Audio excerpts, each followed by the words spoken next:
பிழையற்ற கூற்றுகளை தேர்வு செய்யவும் கொடுத்திருக்காங்க. ஃபர்ஸ்ட் ஸ்டேட்மெண்ட் பாருங்க, காகிதமில்லத் என்னும் சொல்லின் பொருள் சமுதாய வழிகாட்டி.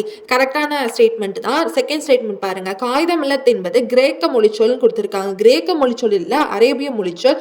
அதோட மீனிங் தான் சமுதாய வழிகாட்டி அப்படின்னு தமிழ்ல மீனிங் வரும். இந்திய அரசியலமைப்பு குழுவின் மில்லத் உறுப்பினராக இருந்தார்னு கொடுத்திருக்காங்க. இது கரெக்டான ஸ்டேட்மெண்ட் தான். பிழையற்றன்னு கொடுத்திருக்காங்க அப்படின்னா எது கரெக்ட்னு கேட்டிருக்காங்க. 1 மற்றும் 3 தான் கரெக்டானது. ஆப்ஷன் பி தான் கரெக்ட். இப்போ செகண்ட் கொஸ்டின் பாருங்க, காகிதமில்லத் பெயரில் அமையப்பட்ட மாவட்டம் எதுன்னு கேட்டிருக்காங்க. குவளை, நாகை, சிவகங்கை, ராமநாதபுரம். நான் குவளை தான் ஆன்சரா இருக்கும் அப்படின்னு நினைச்சு குவளை போட்டு வந்துட்டேன். But answer option B Nagai தான்.